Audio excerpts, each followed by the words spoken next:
chemistry between the two of you. But this is the first time you've directed together, isn't it? So I wonder if you could talk about that. Kind of, is it? Am I wrong? We directed like a couple of commercials together, at least one, but a commercial like way back in the days. So how does the kind of the collaboration work with the two of you?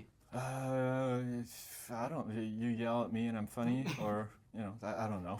How does it work? We share a lot of stuff together. I mean, Pierre's principally involved in the animation, and especially with a lot of the stuff surrounding the Minions because he's doing the voices.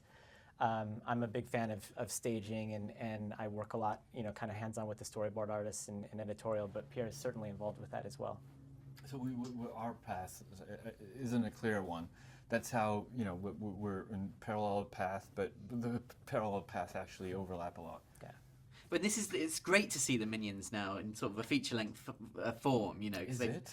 Oh, it's absolutely fantastic because they've been such telling the truth. He's lying. I can tell he's lying. Completely true.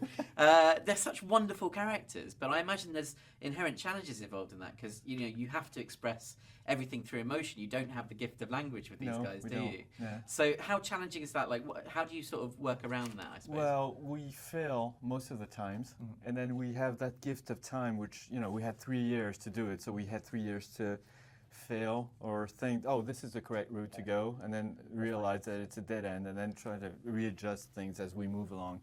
We have our basic structure. Brian Lynch is a great script writer, so he's always funny, always has these lines, always has these ideas, and it's all about us. Like, can we actually make it work? Can we actually make this moment breathe a little bit because we have this staging idea, or to play out the physical comedy out of that situation, which is essentially what all animated movies are about. And this movie in particular, just because we don't have the gift of language, just like you were saying, so we need to rely on the basics of Chaplin or Mr. Bean. That sort of it's got to be clear. If it's funny, it's got to have the simplicity that makes it funny, and all that stuff.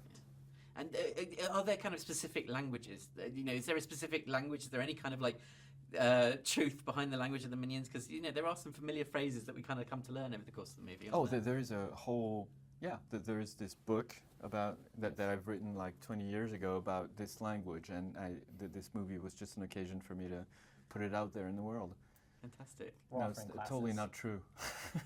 It'd be good if it were I true. wish. Yeah. I wish I could say like Avatar. Yeah, we invented a language, and the actors had to prep like for 10 years for this particular language to put it out there and make it sense. But it's not the case. I'm sorry. Fair enough. Well, talk to me about Scarlet Overkill, because she's such an incredible villain in the film and wonderfully voiced by Sandra Bullock. What was it about that character? I mean, how did that character kind of come into form, and what does Sandra kind of bring to it? Well, at the beginning, because the Minions' ultimate goal is to work for an evil villain, an evil boss, and so we wanted to play with the fact that they sort of got their dream come true, but it was a curse because Scarlet can, she's quite mean and tyrannical. But what Sandra did was she helped us to kind of fill out the character and explore different complexities of her character. So she's not just purely mean. She has a real sweetness to her, and kind of made her sort of like a bipolar type of character in this way. And when I was telling you about failure and having the gift of time, is that we failed the first couple of times to achieve that. That she was like first degree evil, and her character wasn't that good. And Sandra obviously felt it and voiced it out, and then we worked together with Brian, the scriptwriter, to make sense out of all this, to give her like a backstory, but not to have it like too much in front either. And so we sort of nourished that. Although her relationship also with Herb sort of came out of that. Like, she's this evil character, but the first time you see her, she seems quite nice. Yeah. She kicks ass, sure, but she's lovable. She seems like a good friend. But when she sets out when she gives the mission out to the Minions, like, you're gonna get me this, when she tells them that little bedtime story, that's when you see the real side of her, and when you go like, whoa, where did that come from? And so she really helped the story, like, and her character come together. It works so beautifully, and we have to say, what an incredible setting for the film. The 60s in London. I don't think it gets any better. What does this city offer? What does that time period offer in terms of creative palette for you guys? Well, I think the city by itself is such a great backdrop, for the characters. But also doing it in the 60s with the, sort of the production design of that era, the music that was happening at that time. It just sort of gives another character, in fact, to the story, I think. And plus, we really, really want to make fun of the English people.